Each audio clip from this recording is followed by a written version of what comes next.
Hi Internet, it's me, UD on YT. Welcome to my channel of unedited videos where I talk about whatever I want, whenever I want. So if you vibe, make sure you subscribe. And I want to talk about work. I just saw this video by this YouTuber named Amanda Marie Anna. I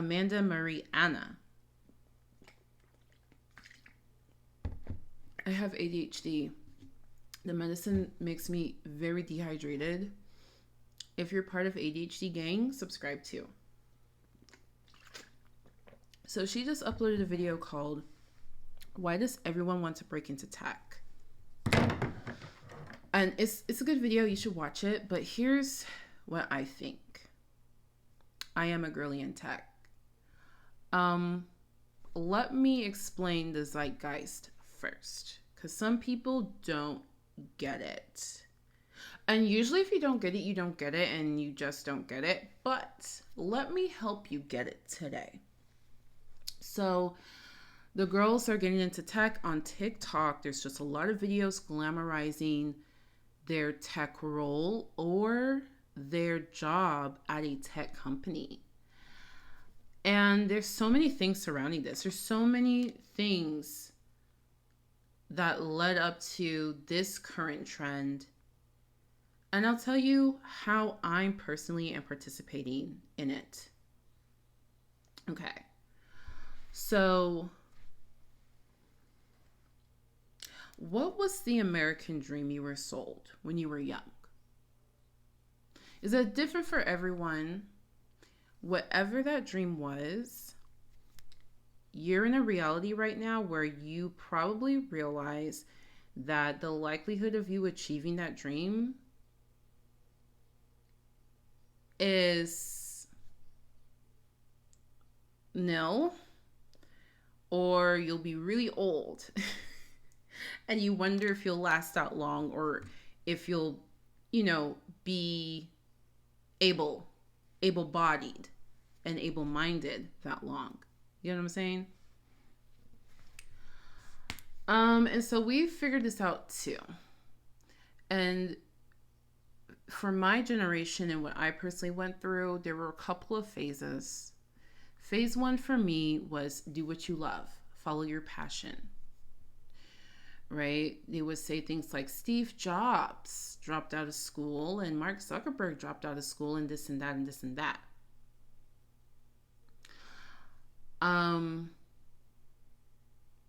I tried it. Horrible for me. Turning my passion into a job robbed the joy out of the passion. It was no longer something I did to fill me up, but something I was desperately trying to market to pay the bills. That was a mistake for me. Shouldn't have done that. That was just not it for me. Then I got into the hustle culture. And the live your passion thing and the hustle culture thing kind of go together because the idea is if you're passionate, then you'll work really, really, really hard. At that point, I was no longer passionate about anything, so I was just working really, really, really hard. Why were we doing this? Well, since I was no longer passionate about anything, right? So the whole van life and globe-trotting trend, people voluntarily living in their vans and stuff like that, it seems so nice. But I just felt like I don't think it's for me. I mean, I need a lot of space. And granted, I have ADHD. Like when you have ADHD, you need space. But I was like, man, it must be nice. But not for me. I have to hustle hard. And what was on my vision board was, yes, vacations. Fabulous vacations. I'm looking at my old vision board right now. A beautiful car with beautiful nails. Everything's luxurious. My clothes, everything. By the way, I'm waiting for this to dry so I can flat iron it. For those who are aesthetically nitpicky. But I was hustling hard to have a luxurious home life. And there was a part of me that was like, I'm working so hard and I'm not living my life now. What happens if, like, this is the end? Like, what happens if I don't live to old age? Then I just, like, literally did not enjoy my life. But at that time, I was falling so deep into depression that I didn't care.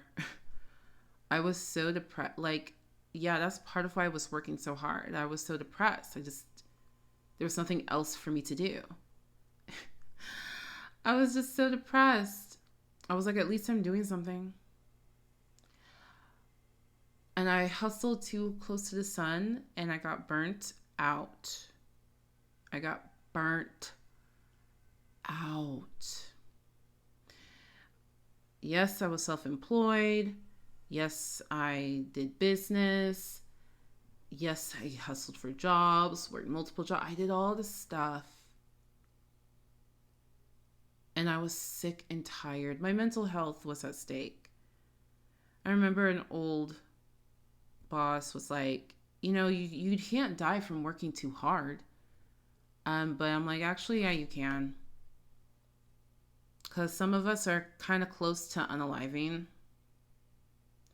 And some people are not taking care of their health, so they get diagnoses. And yeah, actually, yeah. You can take it too far. We can have a mental breakdown. And that mental breakdown can lead to bad things. And so I was determined to be able to find work that allowed me to put my mental health as a priority. But I did still want that luxurious life. And here's the thing. We have started to become more aware that there are people who do not work hard that make way more money than us. And back then, what they didn't tell me when I was young, when they were like, follow your passions. Steve Jobs didn't graduate from college. You didn't tell me Steve Jobs' upbringing. You didn't tell me that he grew up next to like somebody who had one of the first computers ever. Like you didn't tell me Bill Gates was allowed to go into like some secret computer lab at the age of 12 or whatever. Like you didn't tell me this person got $1 million loan from their dad. Like the examples that they use to try to motivate you. I realized there's a part of the story you didn't tell me, and you didn't tell me on purpose because you wanted me to actually feel like I relate to that person, that person is like me. But there are things about that person that heavily influence their success level that I will never have. Why did you fail to tell me that so I can be realistic? We're just figuring out the game. That's something I really admire about Gen Z. At an early age, they're able to see the game. Thanks to the internet, but they're able to see the game and call it out. I really love that about Gen Z. So, as you can see on Instagram and reality TV shows and TikTok, we still want the luxurious life. We still want that beautiful large windows and girl, I'm just scrolling through TikTok right now. We're still looking at the girls who wake up at 5 a.m. and drink their green juice and do Pilates. We're still looking at that. But it feels like if we keep working the way we've been working, that's not going to happen. If I keep hustling hard, I don't have time for that. And also I'm going to lose my mind. If I keep staying at this job, they don't pay me enough. I don't get time off. I have to play these corporate politics. All these different things. We want to change the how. We were told if you hustle hard, you will have this beautiful, luxurious life. We're finding that actually, no, you won't. I mean, statistically speaking, you will not. Don't get me wrong. If you have the right idea in the right market with work ethic, sky's the limit, okay? But most of the time, we don't. Most of the time, we don't have the right idea, and we're not in the right market, and we don't have the right skills or talents, and we don't have that little luck factor. That's what usually happens. How can us mere mortals achieve what's on the vision board? And that's why the girls are getting into tech. Now, something that they're not telling you is some of these tech girls work really hard. Some of these tech girls are playing the corporate politics. And look, some of you know how to do that really good, okay? Some of you are good at that. When I say corporate politics and stuff like that, some of you are good at it. I am not. I'm not good at it at all. I'm just not.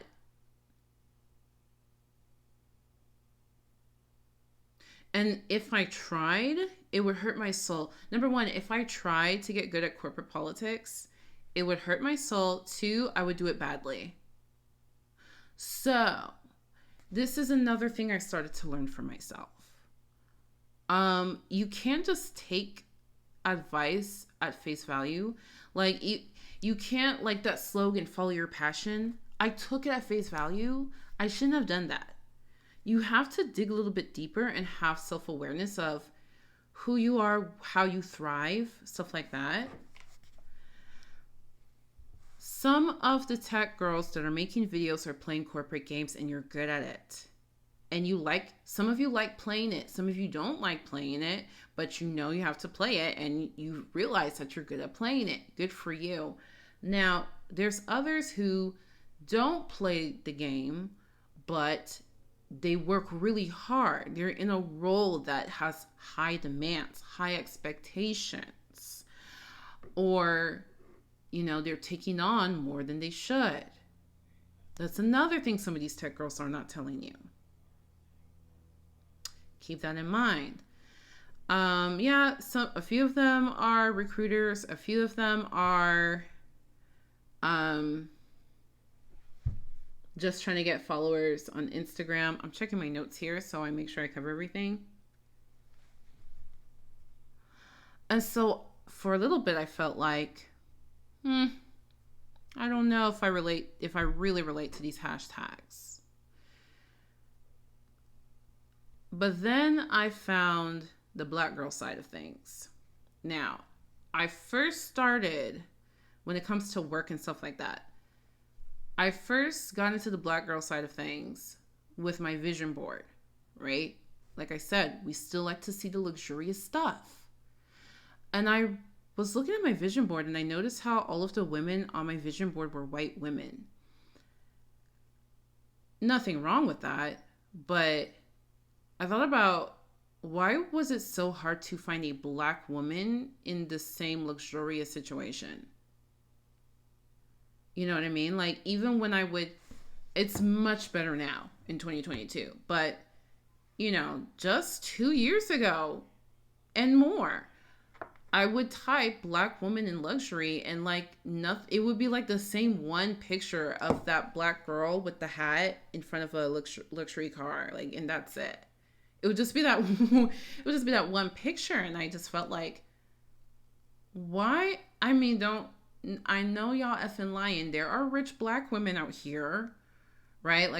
I don't follow reality TV, but I looked up some T channels to find some names of reality TV stars so I can see a Black woman that's living luxuriously.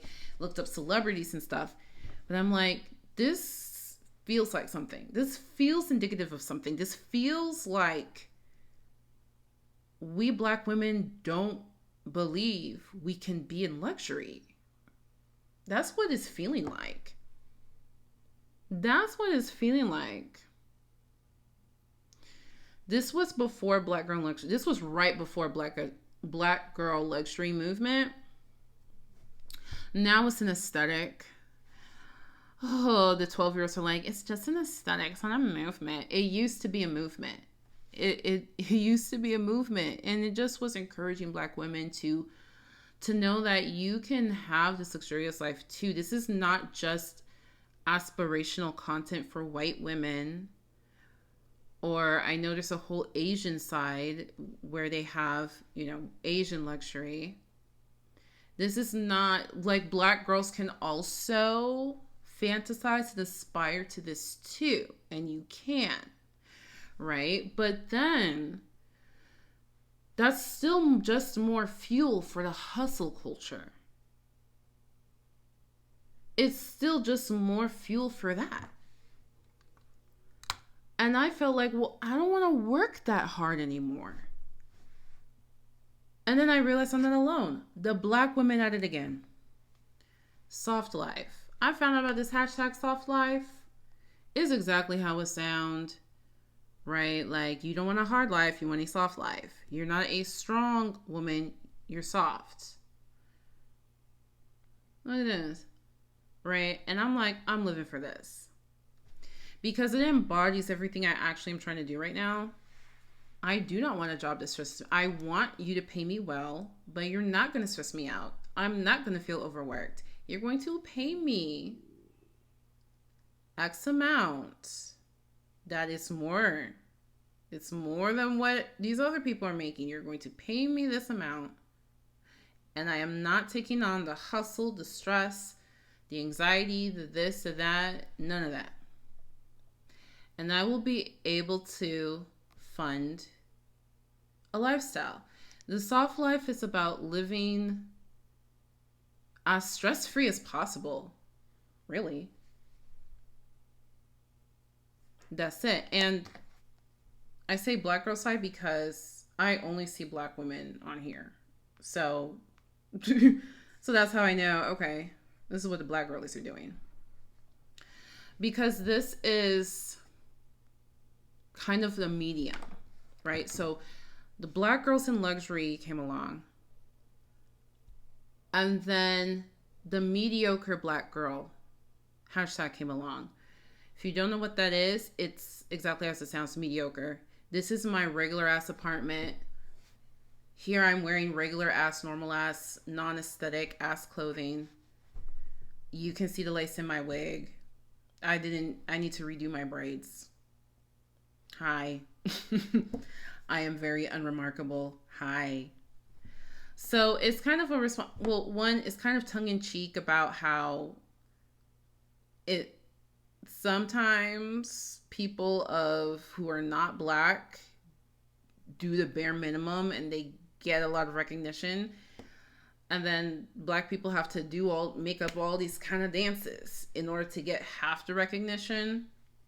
So it's this movement of just reminding you, hey, just because you're Black, you do not, like, there's Black excellence, there's Black girl magic, all that stuff. And it's like, hey, actually, you can just be regular. Like, just because you're Black, you don't have to be excellent. You don't have to be extraordinary. You don't have to be above the norm. You don't have to have a higher standard. You can just be yourself. You can just be a regular person. I remember I had this conversation with this one white girl. We were talking just about careers as women. And I don't remember what I said. I think I said something like, it is annoying to feel like you're working twice as hard for half as much. I said something like that. I don't know how I brought it to race. Maybe I said, sometimes you wonder. I don't know. I said something like that. And she was like, oh, what do you mean? Like, doesn't it make you feel like you're a badass woman and look what you've overcome and this and that? And I was like, what would make me feel better than thinking about how badass I have to be? She was like, what? I was like, what would be even better is if I didn't have to be badass. It would be so great if I could just be me. I could just be considered a regular, normal person. and do appropriate amount of work for appropriate amounts back in repayment. That would be better. Not having the anxiety of having to go above and beyond. The freedom, the relief of knowing I don't have to be special. That feels 100 times better than gassing myself up, telling me I'm this and that. Oh, look what I did. Wouldn't you agree? And she was like, oh.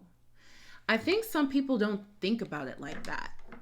And, I don't care. Like, if you're not black, you're not thinking about black people stuff. You don't even know what stuff there is. Like, you don't have this experience. I wouldn't expect you to, right? That's why I told that girl that. So, like, because I knew she's telling me that from a place of she doesn't have to go through certain things, so she doesn't relate. She doesn't understand. You know what I mean? Like, I'm not going to go into the example I was thinking of. But anyway. But when you're actually black, you do need to know. You do need to know because you're living that experience. And you do need to know that, hey, guess what? You can just be yourself. You do need to know that. So the mediocre black girl thing was a thing. And then there were the girls in between.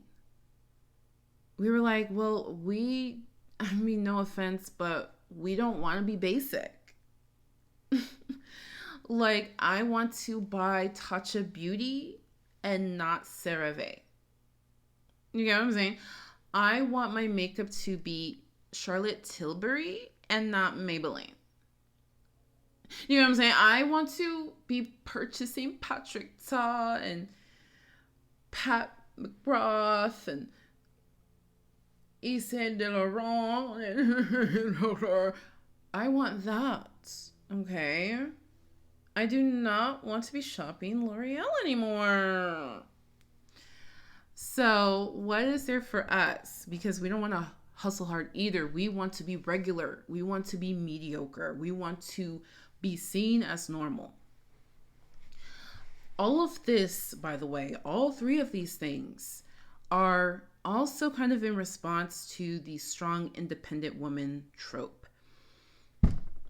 This idea, I don't know where it came from. I'm not really interested in doing a deep dive right now. I just know it exists. This idea of the black woman being the strong, independent one. Right? And I mentioned the black girl magic. We have black excellence, yada, yada, yada. And now, I know these things were made in good faith. There's a time. Look, all the stuff, there's a time, right? Like, there was a time that black people wanted to be referred to in a different way. And then they're like, no, actually refer to us as African Americans. Now they're like, no, actually just say that we're black. And, and it's going to keep changing. There's a time. Certain phrases and words come up in response to the times. And so that strong, independent black woman thing was needed at the time. Black girl magic for the time. Now the black girls are saying, we do not want you to be putting this extra pressure on us or what you think our performance is or should be. We just want to be as normal as the rest of you. Because a lot of black women did take it to heart. They did take these slogans to heart. They weren't just slogans. They were a way you should be living. So black women were really feeling like they had to be superwomen. And so these movements are all saying, actually, you don't. And I'm just with the camp of the girls who want to look fly and live fly while I'm just being a regular, my good old self. So, That's why I got into tech. 2020 has proven to every company that's tech that they can work remote. Your people can work remote. So now there's more remote positions open than ever. And there's a lot of different types of positions.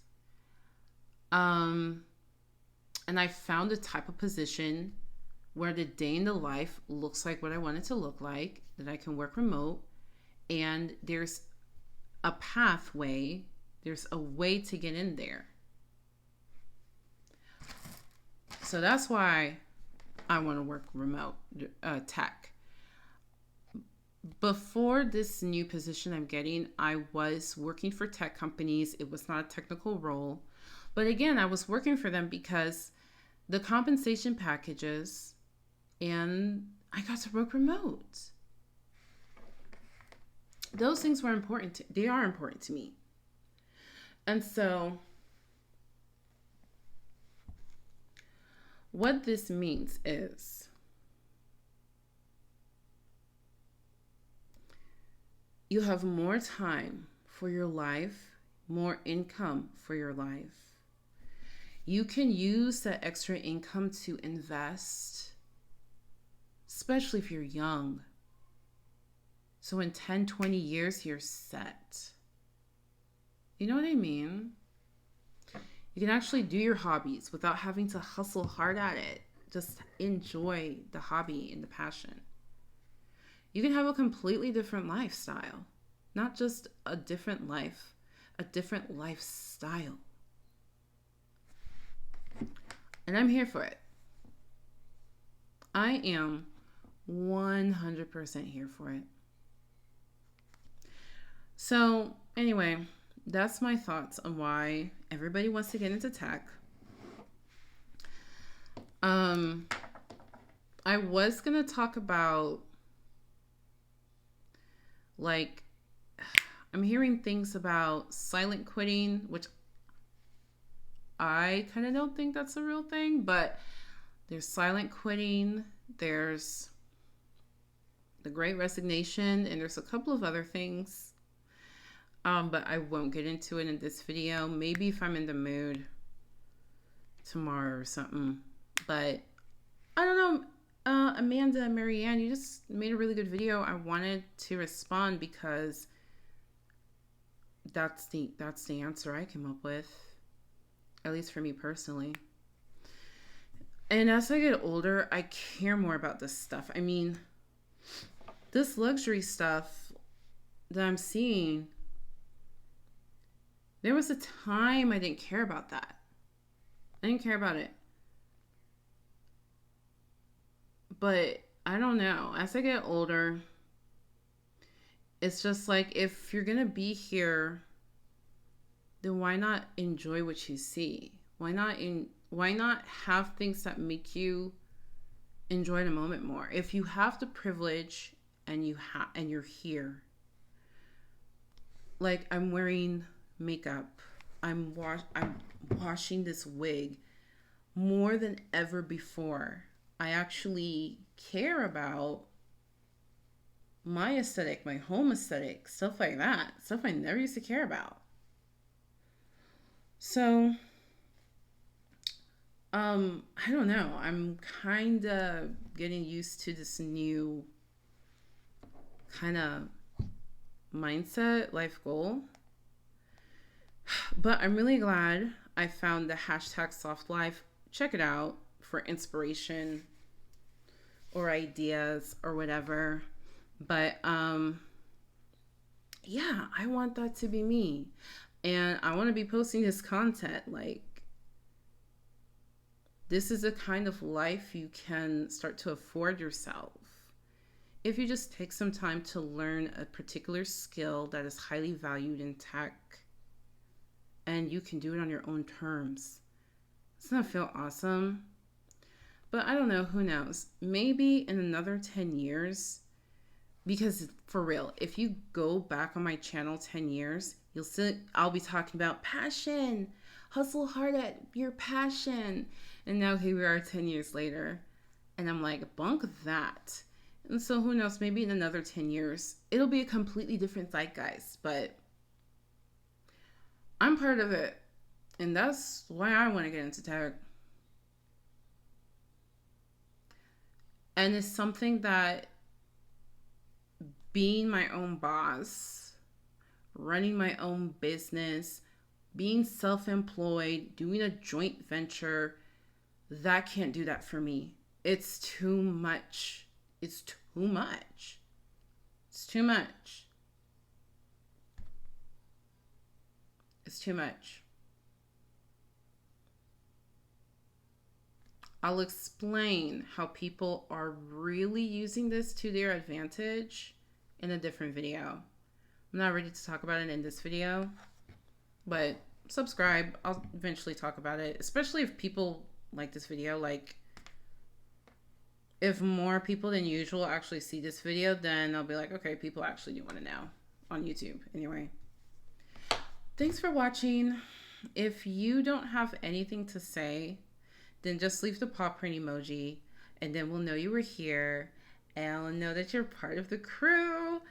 And if you like this video or share any sentiments, then please like it so we can find more people like ourselves. Until next time, much love, much luck. Peace out.